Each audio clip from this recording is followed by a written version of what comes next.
If there's one thing I want to leave as my legacy as the mayor of Seattle, is that we are one Seattle.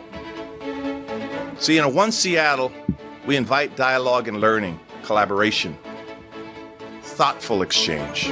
Well, that's Mayor Bruce Harrell right there talking about one Seattle. So how are some of his aspirational goals there going to match up with a major policy decision on the eviction moratorium, which is set to expire this week in Seattle? How is the city council going to deal with a tactic used by the Seattle Police Department to misinform and mislead demonstrators during the 2020 protests? And what's cooking in the short session for the state legislature starting this week? A lot to cover here on Seattle News, Views, and Brews, your coffee break political podcast. I'm Brian Callanan. I'm a host on Seattle Channel, and the views expressed here are my own. I am joined by the one and only David Crome of the Seattle Times. David, you are the transportation reporter for the Times, but I think you were the snow and flood reporter for the Times over the past week or so. What's been going on? Have you been able to dry out yet? Yeah. Well, I mean, it was, we had a ton of snow and then a ton of rain really quickly because the temperatures jumped really quick, and that combination makes for really gnarly conditions, especially in the passes. It makes for great avalanche conditions, and then also especially for the poor people in the Chehalis River Basin near Centralia, which is very prone to flooding, and they saw some of the worst flooding they've seen in more than a decade. So yeah, that's kind of what we've been paying attention to over the last few days. Yeah, a lot going on there. Well, thanks for breaking all that down, David. We're going to talk about some of that snow and flood activity, what's happening with the state legislature when it comes to transportation this session later on in the show. A big thanks to City Grind Espresso, our background noise sponsor for the audio podcast. They're on the first floor of City Hall. Thanks to owners John and Riley. Please do support them, other small businesses too. Thanks also to the patrons of the show. Bradley just jumped on board to support the program. Thank you, sir. We're hoping to get more people to come in at the $10 level to join our mug club. I have one here. David, I'm sending yours out via Pony Express. I'm sorry, it'll get to you soon, but I did want to show our mug shot of the week. It's coming from Kevin. He sends in a lovely photo of a hardworking mug right there. Thank you very much for that, Kevin. Thank you to all of our patrons out there. Support independent journalism, would you? At Seattle News, Views, and Brews on Patreon. Finally, thanks to Converge Media, the video version of our podcast runs on Converge Wednesday nights at 7. All right, here we go with Right Here, Right Now. Okay, so not a ton on the city council's agenda this week, the full council's agenda for that matter. There's some discussion about extending that free permit for businesses to use sidewalk space, restaurants, etc. as we recover from the COVID pandemic. We'll keep track of that on the calendar, but the committees are where the action is this week. And one issue in particular hits the Public Safety Committee, headed up by Councilmember Lisa Herbold. That committee is talking about a ruse used by Seattle police during the CHOP protest of 2020, where officers were using their radios to try to fake out demonstrators. They said 20 to 30 armed members of the Proud Boys, the right-wing extremist group, were heading up onto Capitol Hill. That likely led some protesters to arm themselves, and the council is very concerned about this. Committee Chair Lisa Herbold has asked the Office of Police Accountability to brief her committee on this issue. The head of the OPA, Andrew Meyerberg, will be doing that. It appears the two officers who supervised this ruse have since left the department, and no discipline has been advised for the 4 officers who followed along. All right, so that's all the backstory here. David, in looking at this, state law allows officers to use ruses like this when they're undercover to deal with threats to life or public safety here, but they're not supposed to push disinformation that lacks fundamental fairness, as the law states there. What's your take on this investigation by the OPA and really what it means for the Seattle Police Department? Yeah, I mean, honesty or dishonesty is it's a big, in sort of the world of policing, and this has changed recently, but historically, one of the very few things that you could actually lose your certification as a police officer for doing is lying. I mean, there's a lot of things that officers do and then can keep their certifications, except lying was always the kind of line that certify officers, drew their line at lying and dishonesty. And so when you see ruses being used like this, it sort of creates this impression that there might be a double standard, which is that if it's sort of department sanction lying, then they can get away with it. And so, like you said, ruses are not totally illegal. There are some circumstances where officers are allowed to use ruses, namely kind of undercover operations. Right. But this is the second time the Seattle Police Department has gotten a lot of criticism for a ruse. In 2019, some officers were investigating. I think it was a drunk. It was a hit and run. Yeah. Hit and run. Yeah. And basically told this person who had maybe been involved with this crash that they had killed somebody, and that it was way more serious than it actually was, when that wasn't actually the case. And then that person eventually went on to kill themselves. And it's difficult to connect things directly why somebody might take their own life, but the fact that this happened, it obviously raised questions. So I think that this feels like an issue that is going to build momentum over the coming months, and I would expect that there could be some changes. I think so too. And it's interesting you bring up that 2019 case about the hit and run, which the OPA said they actually made a link between that case and that person killing themselves, which is an awful thing. An officer was disciplined for 6 days, suspended there. But at the time, the OPA was talking about, okay, we need to improve our training when it comes to this type of thing of using ruses or whatever else.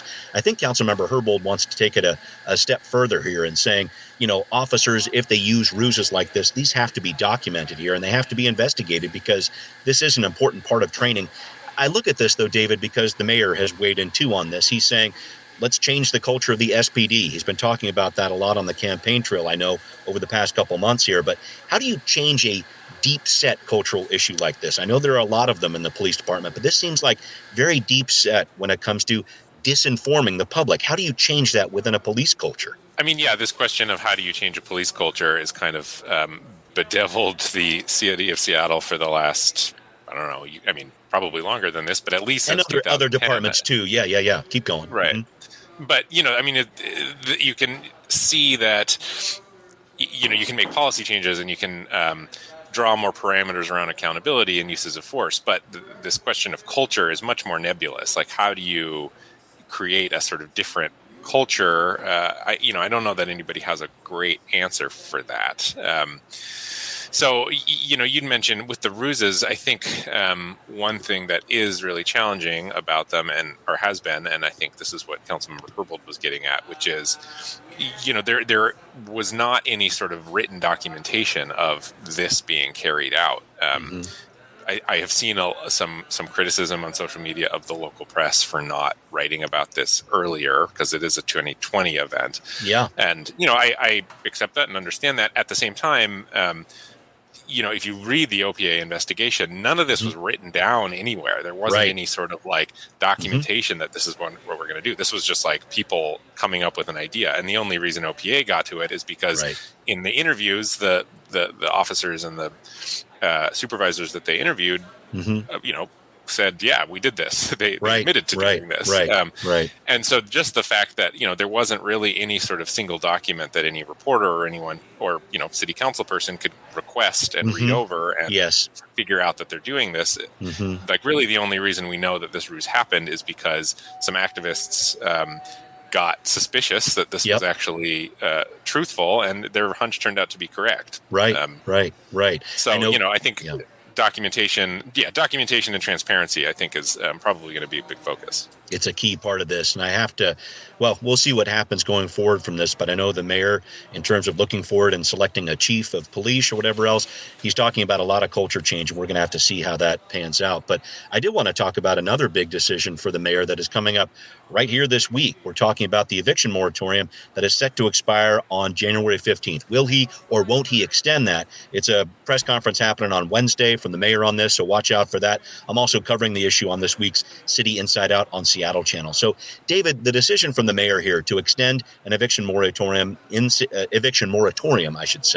Seattle a seventh time is very important. But I think really underscoring that is this larger issue of landlords and tenants not getting the government aid that they're asking for and they've been waiting for. I know the Seattle Times reported on this. King County, in charge of distributing these funds, the county has not even processed applications from about 10,000 renters because county officials don't know if they're going to have enough funds to help out. So I'm looking at this, and my point with this, I don't know if another eviction moratorium is really going to solve the larger problem here. Some thoughts about this? Yeah, I don't know what he'll do. I think throughout the pandemic, folks have kind of acknowledged that an eviction moratorium was never going to solve the problem. It's not an answer, right?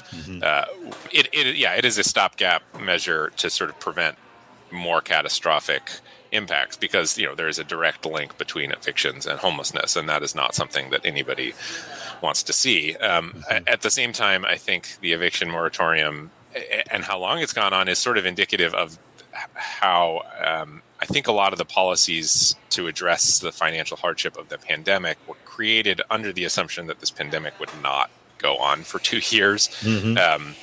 And so now what we are left with is, like you said, some of the relief for renters and landlords is starting to run out. It's unclear if there's enough. And yet the pandemic, we're hitting more cases every single day than we ever have during the pandemic. And we're not in lockdowns like we were before, but of course it's still having a financial impact on people. And so, it's not, there's not a great decision one way or the other. It's a question of do you think that this is going to turn a corner at some? Does the mayor think that another couple months of an eviction moratorium is really going to do the trick, or is this just going to keep going on and on? I don't know how he is going to view this. It does seem like it would be a difficult time, literally right now, to end the eviction moratorium, because cases being what they are. And before she left office, Mayor Jenny Durkin sort of surprisingly vetoed a measure from the Seattle City Council rolling back hazard pay for grocery store workers. And I think that caught people by surprise, but it was an acknowledgement that even the pandemic of today is not really even the same pandemic as 2 months ago. I think if this was 2 months ago, I would say absolutely he's going to end the eviction moratorium. But Omicron being what it is, I really don't know. I mean, I think it's not a kind of rock in a hard place right now. No, and it's a really interesting case study. I see it, David, as kind of a test of this one Seattle concept. We're going to talk about this more later on in the show, but this whole idea of one Seattle that the mayor was talking about, we heard about it in the start of our show here too. He had a lot of big property owners, as you know, supporting his campaign. That was definitely a piece of it. And landlords certainly aren't big fans of this continued moratorium, but got a lot of renters in Seattle who were saying, we need more time, we need more help.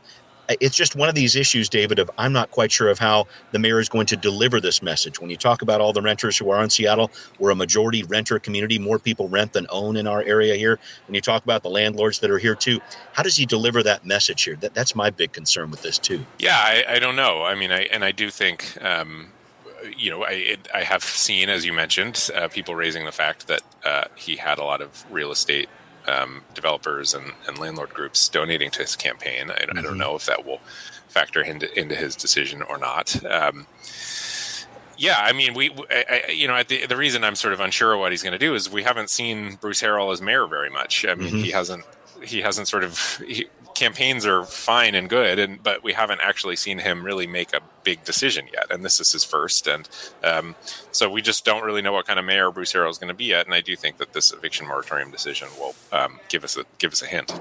Definitely so here. All right, well, a lot still ahead on that. We'll continue to follow what's going on with that story there.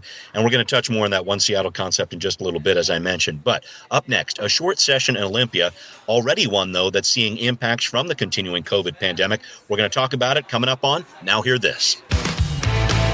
Well, welcome to the start of the state legislative session in Olympia, everybody. A short 60-day session where lawmakers work on a supplemental budget, also prepare for an election later this year, a number of those lawmakers there. But it's going to be another session where lawmakers, at least to start, will not be meeting in person to vote.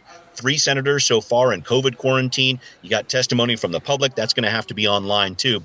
But as Representative Kirsten Harris-Talley from the 37th District in Southeast Seattle and Renton told me last week, don't let that stop you from getting involved and having your voice heard. It's not a session to sleep on. We're still going to be having big conversations and talking about big solutions for our neighbors. And please give testimony, reach out to your representative. All my neighbors here in the 37th, thank you for your thoughts and all of the meetings during interim. I look forward to more so that we get this right in this session. David, I'm looking at a few things the legislature needs to pay attention to in this short session. One of them, putting a delay on the long-term care insurance bill. That definitely needs some changes. They're also tweaking some of the police accountability measures that they voted through last year. More than a dozen bills pushed through there. Tell me about what you're keeping an eye on this session. Well, maybe I'm getting ahead of myself a little bit, but I am keeping my eye on transportation. Of course, what they're doing with transportation. It's what you do, yes. That Yeah, it is now what I do. Which is, last session, we saw some really big proposals from lawmakers, Democratic lawmakers mostly, in between $17 and $25 billion to overhaul the state's transportation system, and that was built around a gas tax. And that, if those had gone through, that would have brought the gas taxes in Washington State up to almost $1 a gallon. That didn't happen, and now, interesting enough, is Democratic lawmakers are suddenly not interested in proposing a gas tax, at least most of them. And I think that's for a few reasons. I mean, one, the state has more money than it was expecting to at this point. There is, in theory, some money coming in from a new carbon pricing plan, and then there's federal money. And so that kind of changes the dynamic around how lawmakers might fund transportation. But also, as you mentioned, it's an election year, and nobody really, Democrats are worried about what could be a rough 2022 for them, and they don't want to be seen raising your gas taxes at a time when gas prices are already really high. So that's something I'm looking for, is how much money can they cobble together for transportation without raising significant new taxes. Right, and you talk about the surplus dollars that are out there. I know some of the state Republicans have said, hey, this surplus we have, we're at a 20-year high right now. If anybody's talking about new taxes, that's slightly ridiculous. I wonder about that piece too. You mentioned the election year here. I just wonder how much pushback. Granted, Republicans are in the minority in all three pieces here. The governor's a Democrat. You have Democratic majorities in the House and in the Senate at the state level here. But I just wonder how much that dialogue about where we're getting our money from and the amount of money that's there is going to dominate this session.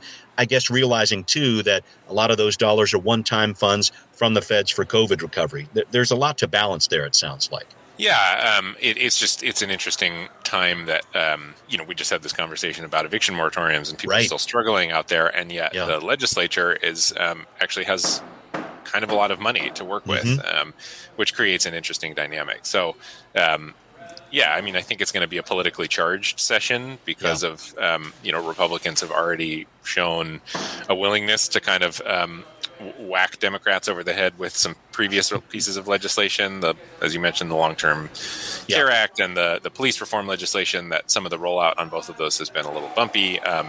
So I think and I think Republicans genuinely think they have a pretty good shot at making significant gains in 2022 in the election, and they're going to be really aggressive, I think, in this session to try and either push back on Democratic ideas, or where they can't push back, sort of frame them as the lefty Democrat one-party rule kind of gone crazy, that sort of thing. So it's going to be a tense and politically charged session. And at the same time, I think Democrats are feeling like, if they want to get some of their big priorities done, this might be the session to try and do it. And just in case they lose control of, say, the Senate. So it'll be a high pressure session for sure. I've definitely felt that too. There was one piece of it, David, that I thought was very interesting. Governor Inslee actually showed up in Ballard last month talking about a new investment into homelessness, $815 million in supplemental funds. And the budget that he's proposed is a pretty big one. Even some of the Democrats have admitted that to me in talking to me about this. He's talking about some serious spending, again, with a lot of these one-time funds we're talking about here. But in looking at this, I'm wondering how this investment in homelessness is going to play out at the state level. He's talking about trying to build more of these mid-level, kind of that missing middle, as it's called, some of that housing there that would help out people that might not be making as much or whatever else. He's talking about building shelters too. I'm very interested to see how that interaction of state dollars being pumped into different resources on a regional level, maybe in King County and definitely other places around the state. I'm interested to see how the state's going to make an impact on homelessness this year. Any thoughts about that piece? I don't know. I mean, the thing with these sorts of dollars is, especially if you're talking about building housing, it'll take a little while for people, real people on the ground to kind of see those dollars come to fruition. So I'm, local elected officials will take any, especially in King County and Seattle, will take any dollar that they can get from the state to help out on this project. This problem, and they've been asking the state for major investments every year since at least 2015, and the federal government as well. So, who we'll see what kind of impact it has. I think it's probably too soon to say if it's going to be enough of an impact that in your kind of day-to-day life as you're walking down the street, you will notice that difference. Right. We're talking about some long-term investments here, but definitely, as you say, something that our regional partners are looking at here, especially the King County Regional Homelessness Authority. I know they're looking for every chance they can to really establish themselves as a new agency this year. All right, we'll keep an eye on that. But I did want to, if I could, David, go through one last observation with you here.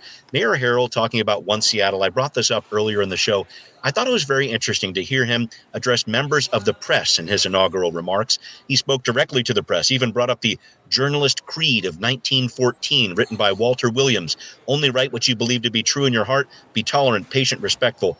David, my fellow journalist, we got to talk about ourselves here, I guess, but your thoughts about this, that part of Harrell's address, that call out to the press, what did you read into that? Well, first of all, I had never heard of a journalist creed like that before. I didn't know that existed. There's a plaque of it above the National Press Club, which I've never been to, but Walter Williams, big former dean of the University of Missouri journalist department. So I'm with you on that. I had to look this up too. Keep going.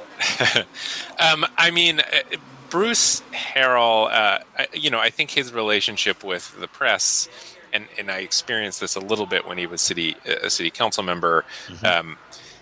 I didn't, when I was covering him when he was on the city council, I probably talked to him less than any other member of the council. And I don't think that would come as a surprise to other journalists. And, I don't want to read too much into what his sort of perceived relationship is with the press, but I do think him reading that in his first press conference is, I think that was a pointed message to the press, which is like, cover me fairly, like write good stories about me. I think it's, as a member of the press, I think it's, that's not, that, you don't want to receive that message from the mayor. I mean, that's right. It's a sort of by nature, it doesn't always have to be, but at the end of the day, the press and the mayor are going to have a adversarial relationship with one another to a certain extent. And that's just the way it is. And I think this was a plea from him for that not to be the case, but I don't really think that's his decision to make. Yeah, again, it's going to be a short honeymoon for him. I know that. All other parts or other phrases from the Journalist Creed you want to hang on to here, David. Stoutly independent and indignant at justice. It's good stuff. I haven't memorized it all yet, but he didn't read. Yeah. No, he didn't. He didn't read those parts of the Journalist Creed, the stoutly independent, and he did not. So I'm interested to see that too. But it's going to be, This is a campaign, or excuse me, a mayorship that's just getting started here, as you mentioned earlier. But a big decision ahead with the eviction moratorium. Some other big decisions ahead when it comes to police and selecting a police chief and a new head of the Department of Transportation. So there's a few big decisions still ahead here. So we're going to be talking about that over the next several weeks and months here. But we need to move on here. We're talking about closed passes, flooded freeways. David talking about all that and more as we shift into gear with Transportation Talk.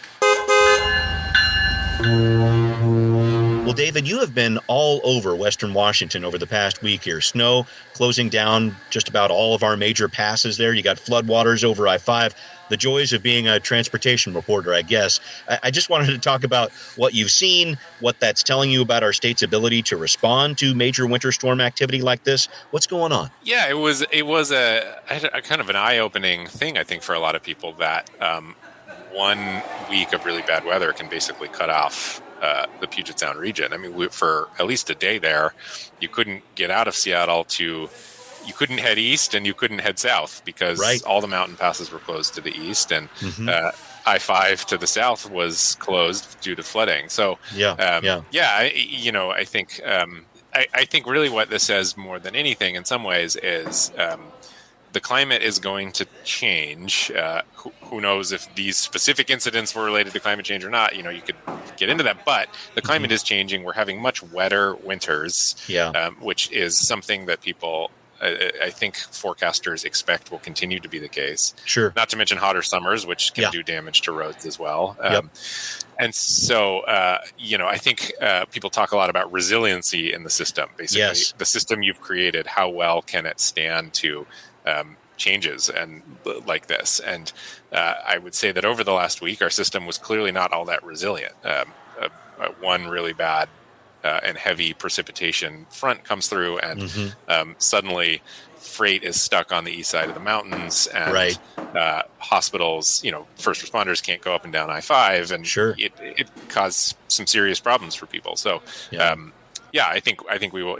It is a sign of how we're going to continue to have these conversations about resiliency in our system for probably the rest of our lives. Yeah, and the timing of it is just interesting, if I can choose that adjective there, because I know the head of the state DOT was saying, no, even though we had a number of, not a number, but some folks leave WashDOT because of concerns over getting a vaccine, et cetera, whatever else. They didn't have as many employees or whatever else.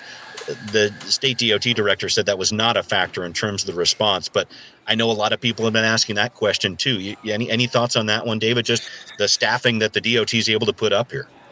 Yeah, I mean, obviously staffing is an issue in every industry right now. Of course, yes. Mostly, almost entirely not because of the vaccine mandates, just for a lot of other reasons.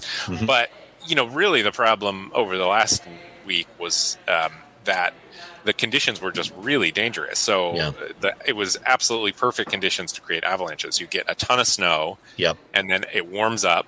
So you get this nice slick on top of all the snow, and then it cools down again and snows again. So you've got basically two layers of snow sitting on top of each other, which is not what you want. And it creates... So they had...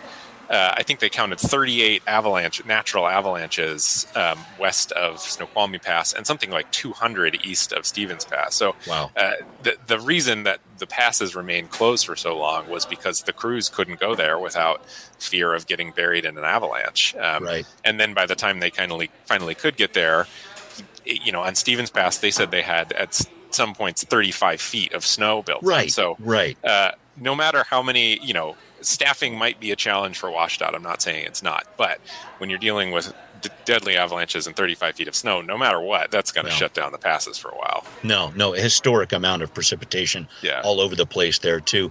Anything long-term in terms of I-5 and that Chehalis-Lewis County area there that I know this has been an issue before. I went down there and covered it. Gosh, seems like more than a decade ago when they actually shut down the freeway there, but that happened again. And I didn't know if there's any lessons learned from a decade ago or what's been happening over the past couple of weeks here to give any insight to how to keep that road open. Yeah, I mean, like you said, that the Chehalis area, that's not, it's in, a lot of that area is developed in floodplains, and people know that. So their homes are in floodplains. That's and right. Expect that. But so there has been conversation a long time about, a quote water retention facility, which is basically just sort of a dam that you only put into use when there's floods to sort of catch some of that water. But that's still years away from construction, and it's pretty expensive. So we'll see if that goes anywhere. But there's also a lot of interesting conversations around what kind of development is allowed where, and logging. If you put a bunch of concrete in a floodplain, then suddenly the water doesn't have anywhere to go. That's right. We don't know for sure that had a direct relationship to the flooding we saw over the last week, but it has been a piece of conversation that my colleagues at the Seattle Times have covered over the years, and I would expect would continue to cover. Yeah, we got a lot still ahead on that. All right, well, we need to wrap up the show, and David, I just wanted to ask about something you're looking forward to in the week ahead. We've been talking about surging Omicron cases. We got another atmospheric river, a fire hose of rain pointed at Seattle yet again this week. What are you looking forward to? Some thoughts out there. Well, as maybe we talked about before, maybe we didn't, I'm an avid gardener. Oh, here we go. Okay. Yeah. And January is the time you start getting your seeds in order to start seeds for the next season. So that's what I'm looking forward to. Okay, getting those in the ground. Anything in particular you are planting? Just about everything. We've got a pretty good sized garden. So fire up our grow lights and there we go. Turn on our space heaters and start growing our kale or whatever. I love it. Well, we're going to have to start the gardening segment here, David. I can't wait for that. Thank you very much, as always, for your insights here. Thanks also to our patrons. Thanks to everybody listening out there at Seattle News, Views, and Brews, where you can always find out what's brewing in local politics. Subscribe on iTunes, Spotify, wherever you might listen. Please do support the show on Patreon. Always appreciated there. Thanks also for watching on Converge Media. We will see you soon. Seattle News, Views, and Brews is an independent production of Callanan Media Services. Copyright 2022.